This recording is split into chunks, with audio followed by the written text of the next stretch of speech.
how would you suggest someone to surf through such uncertainty? Is it clear? The question is clear?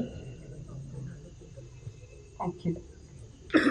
Um, I think uncertainty is something that is not only today.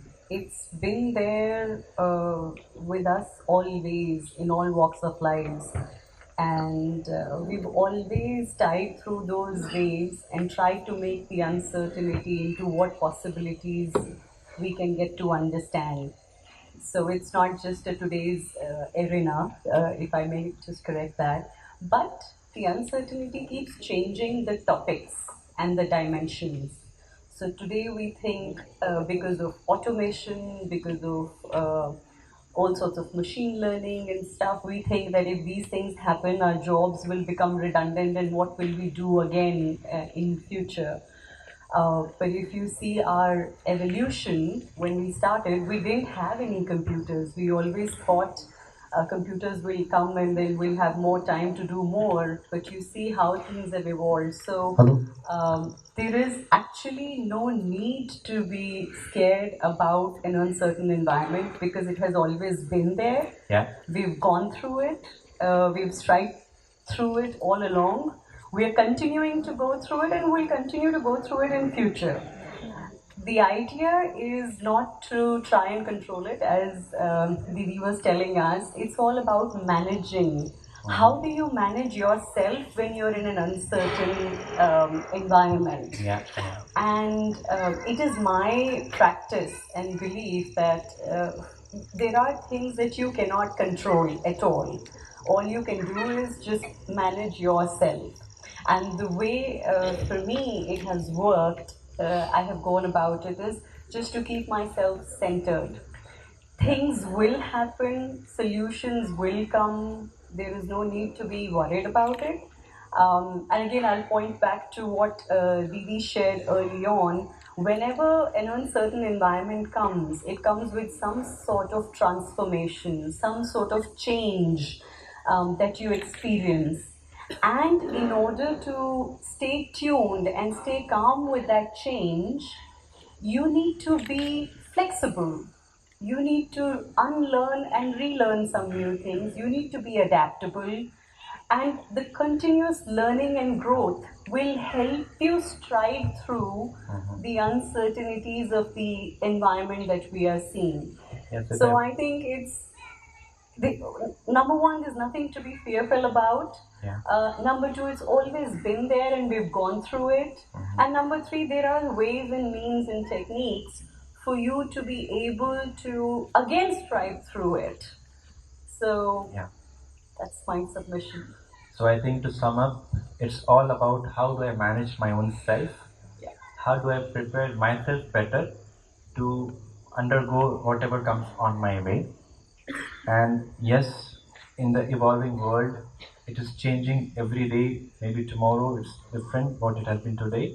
But we not bother about anything external if I am focused internal to my own principles. Yes, Yeah.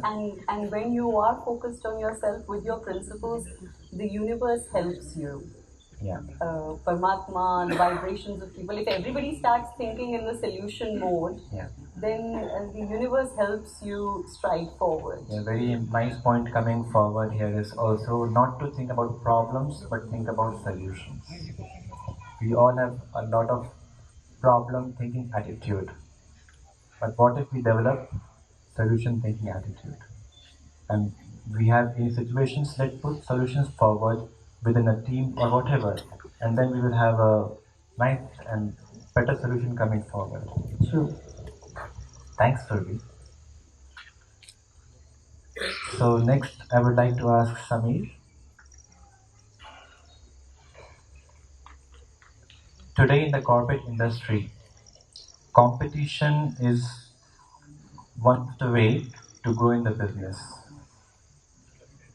It is breath of the industry, I think. And we say survival of the fittest in industry. So this aspect of competition many a times goes to extreme and blinds the people against the moral principles. So, what do you think? Is it true? Is it ethical? What do you think?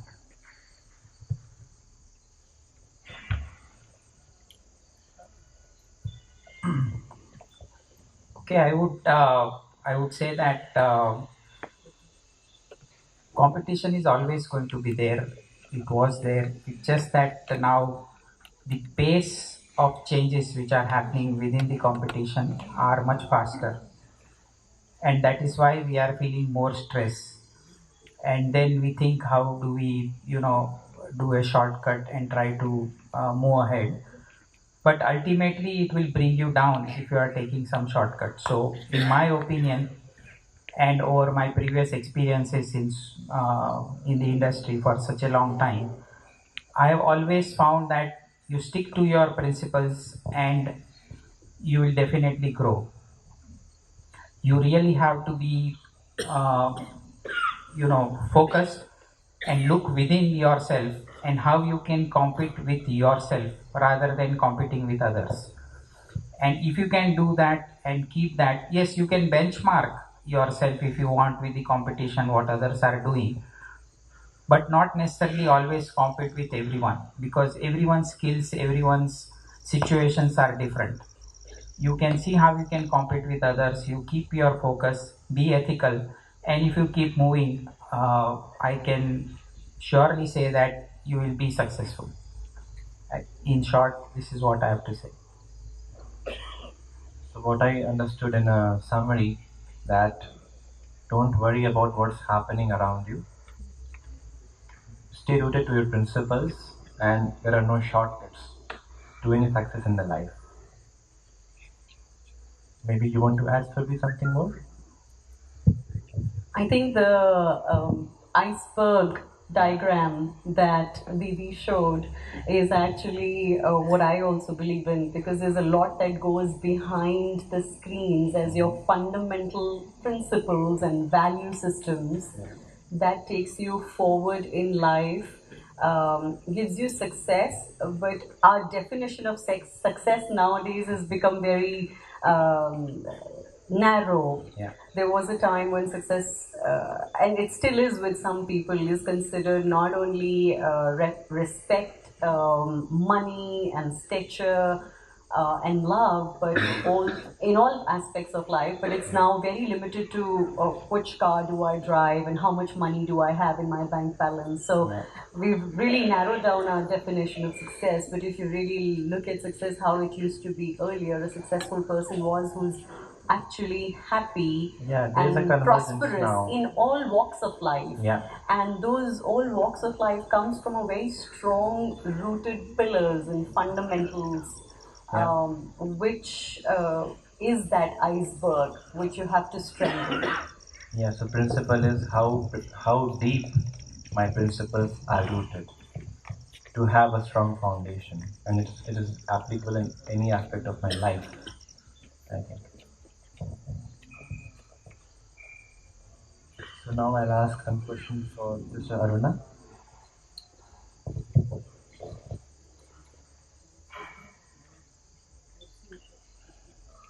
Achieving work-life balance is very hard in IT industry.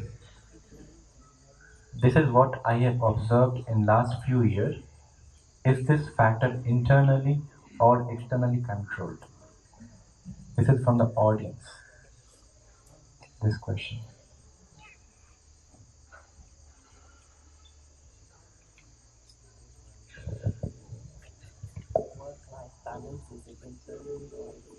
Control.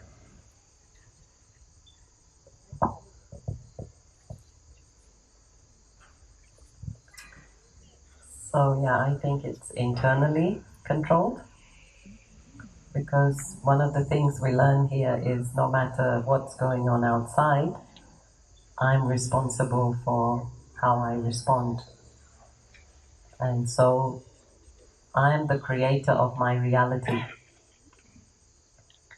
And there's an example which kind of goes around on WhatsApp, and it's the story of the cockroach.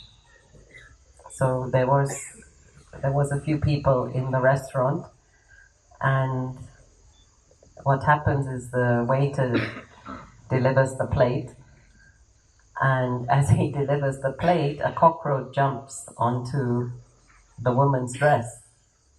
So she starts screaming and shouting and jumping and making a big hoo-ha in the restaurant. And as she goes like this, the cockroach jumps onto the waiter, onto his shirt. And he just calmly takes it and throws it out. So was it the cockroach or was it the person's response? So the same thing can happen to all of us, but it's how we respond to life. And this is the lesson, I think, that we all go through the same situations, but we all have different responses. And this is the importance of preparing from inside out. Because if we've prepared enough from inside, and we have a strong stamina, we have a strong internal immunity, then no matter what happens, we will not be affected. Yeah, so it's up to us to create that balance. Yeah, so being focused to my internal principles or progress and thinking then outside the world. And then I can check my response with my internal compass. How is it going? In what direction? Yeah? Did that answer your question? Whosoever asked this question?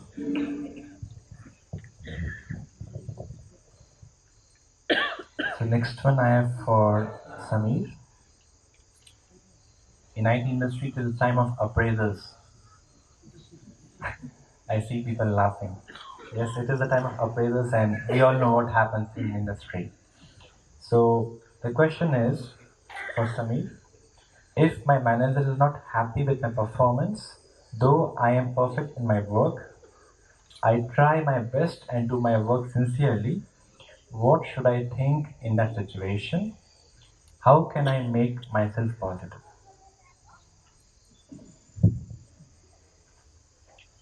So if this is the case, generally, and this happens many times, I think best way is to go to the manager, talk to them very openly and clearly, and sort out the matter with the manager in a very candid way, in the sense that be open and talk whatever is right, and try and get the right things out of the manager also, and that way it can resolve. And this we have tried earlier in many cases.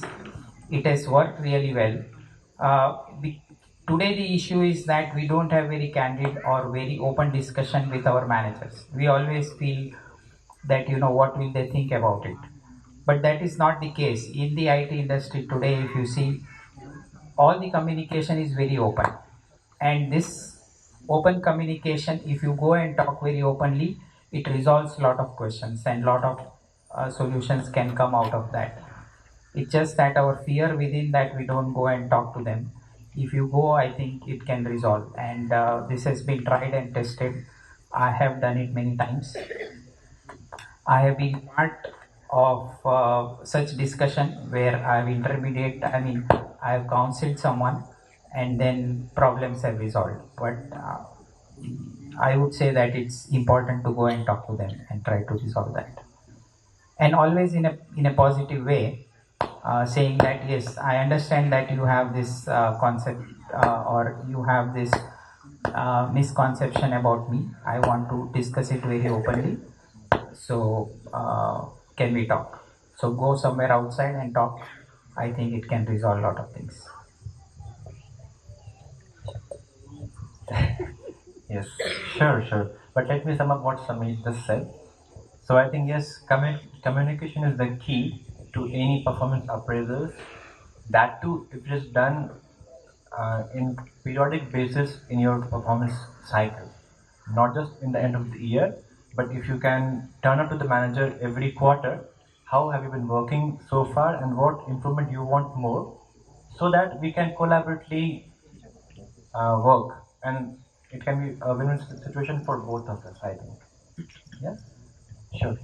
I think I would just add, while you do have candid conversations, but you have to first assess yourself. There are people who are very comfortable being an average person, and then there are people who are very ambitious and they're looking forward to some growth every now and then. So, first assess yourself, where do you stand, and what is your own plan for your career. And early on, beginning of the year, you should be able to communicate with your manager that this is what I'm looking forward to next 2 to 3 years. I want to, let's say, I want a vertical growth. And then nowadays there is a culture of periodic quarterly feedbacks or half yearly appraisals. Keep on doing that sense check, that am I meeting your expectations? Am I exceeding your expectations? So that at the end of the year, you don't get a shock that, oh, I thought I was doing very well, I was very sincere, but all throughout the year, you didn't tell me that I wasn't, performing as per your expectations. So having a periodic check with your manager in case you're ambitious and you have a goal in mind will always help you. Yeah. And even after that, let's say you've done all the right things in your job and you still feel that your manager is not able to give you the due credit you deserve. I think there's one statement I always tell myself, that even Sachin doesn't make a century in every match that he plays. So it's okay. This year is not a great year, maybe next year. So, like Dean was telling earlier, there are certain externals that you can learn to manage. But at the end of the day, you've tried everything, and after that, you come back to your own self. At the end of the day, you have to go home with a smile and not with a stressed mind, and not really think of yourself as a failure. It didn't work for 1 year, you have a 20, 30, 40 years of career. If it didn't happen in 1 year, don't let yourself feel bad about it and just continue to stride and continue to serve. Yes, I fully agree that if we have that kind of relationship with the management and we are very candid about our goals, about how to reach that goals, and to check periodically how far I'm going there, then definitely we will reach to the ultimate goal. And say for some reasons, if it is not happening what I want it to happen, okay, it's not my end of the life. And if I'm positive, if I'm internally calm, if I'm internally strong, I will able to serve through it. Yeah. You want to add something? Okay. So I have one question for one more here for Surabhi.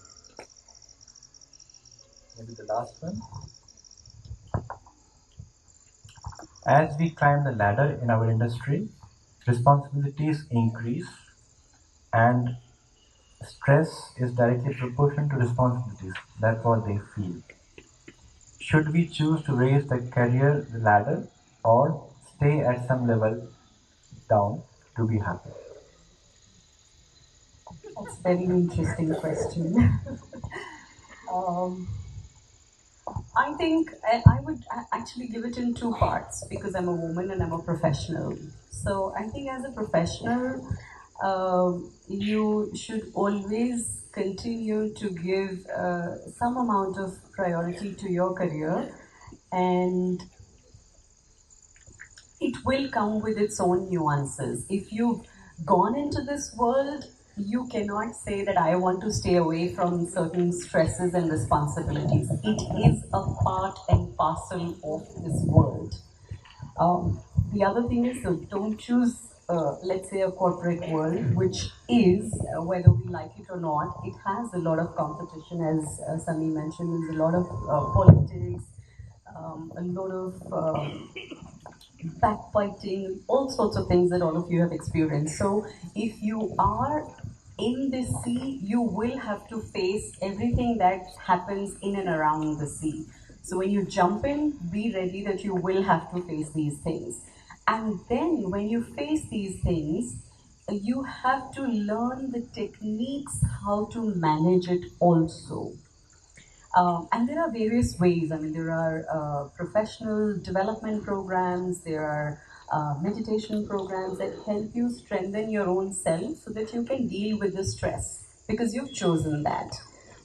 On the other aspect, which I was saying, that as a woman, you have to be very comfortable with what you choose in life. It is not important that you have to be a career woman. Choosing to be a housewife, or choosing to be a creative person, to be a writer, to be a poet, or to run your own boutique or anything, it's your choice. You have to do what makes you comfortable, and once you choose that, just strive for it, in the 100% that you can give. uh, don't think that there will be, like Samir was saying, there are no shortcuts, in whether you choose a career or you don't, or you choose a professional life or you don't, or even if you're a housewife. I think housewives do a lot more work, and they're round the clock working, whereas at least as professionals, we have some hours that we give in. So please be very, very careful about what you choose, and you always have the option of changing your options. But make sure that you are mentally and in your heart in tune with what you're choosing to do, and then you're putting your 100% effort in it. Because wherever your effort will be lower, you will feel dissatisfaction, and the other person, whether it's your customer, it's your manager, it's your team, they will also feel. We all may think that I can hide it, but before you can even speak, your emotions flow, your vibrations flow, and everybody around you can feel what you're feeling, whether So it I is stress think or it is happiness. coming back to the self. It is coming back to the self, but it also emphasizes on the point that make a choice, Yeah. where you're comfortable in your whole being about making that choice, and then whatever choice you make, there will be some things you will come as a part of that choice, and you have to only learn to manage those things. Yeah, what I would underline from Surabhi's inspirations, that how am I being whilst doing everything? Am I being calm? Am I being focused? Or I am just lost? I'm lost myself in doing everything and anything. You're right. One more point. And there will be days that you will have high levels of stress. There will be days where you will experience joy in working. But don't give up. And this is something that I've learned, that just stay put, stay in there, don't give up. All these things are temporary, and once one wave goes, you didn't fight through it properly, that's fine. Another one will come, you'll probably sail through that. So just don't give up in the game because of some stresses. Very right, you said the Surabhi. So next one, Aruna, then for you. This one is again from audience. How to build consistency in behavior.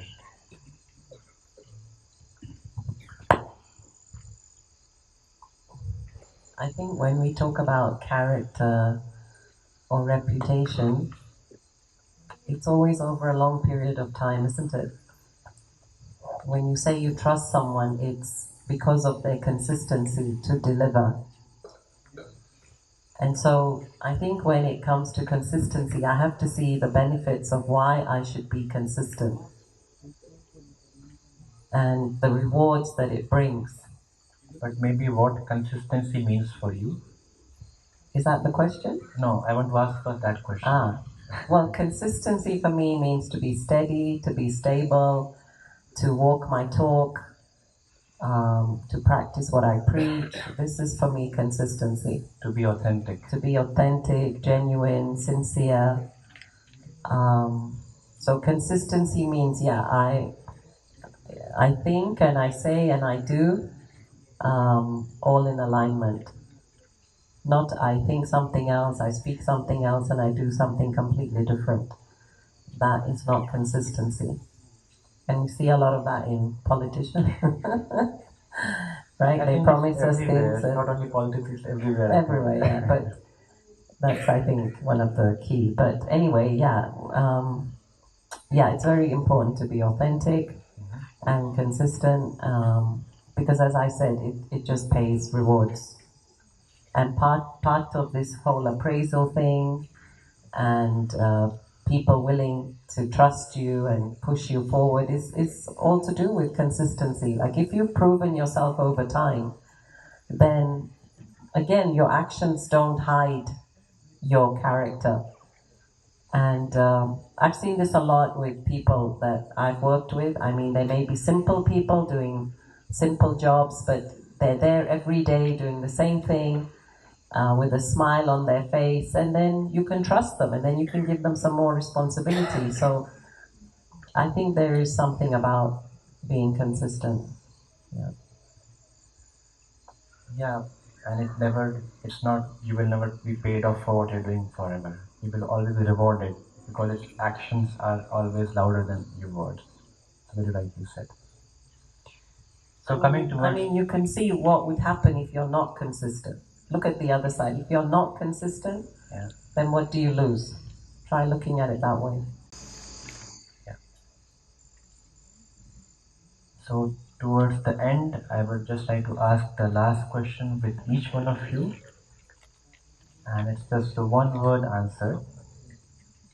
The question is, what would be the means for you to be successful in the life?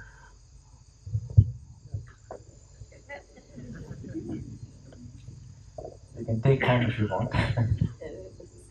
So, what would be the means for you to be successful in the life? I think for me, it's In one word, okay, values. values. Yeah, thanks. Be within. Being It's only within. being within. You think or spend time for yourself. So, being introvert, you can say. So, values, introvert, and let's see what Aruna has to say. The means to be successful, Yeah. the way to be successful. Being and not doing, just to be. Yes, being and not to be conscious about doing. Yeah, being, Yeah. the being, and not just involved in action, but being as in feeling. So being peaceful as opposed to getting active. Yeah. Focus on the quality. So I think it was a lovely conversation with each one of you, and I hope you also enjoyed. Yeah. So thank you for the lovely evening, and over to Nikki again. Just be on the stage. I would like to invite Sister Rukmani to present some gifts and honor our panelists who have come all the way. Sister Rukmani offering godly gift to Sister Surabhi.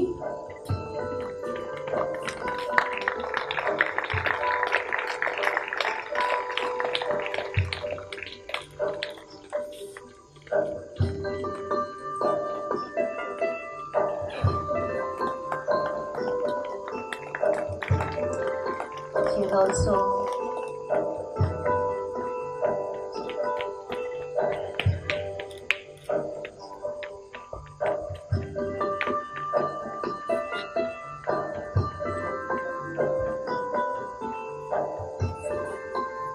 now honoring Sister Aruna with a frame.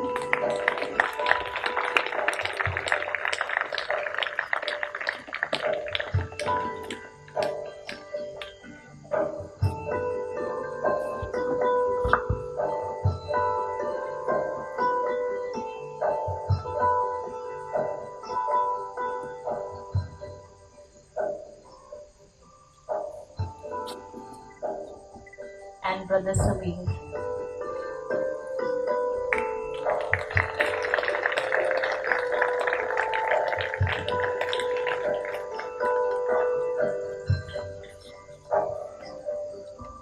The journey for many of you might have just begun today. It's not the end. So what do you do when you go back home? You can't be coming to a retreat place every day. So we have certain tools that you can use from the ease of your phone. We have the links on the board placed on the right side.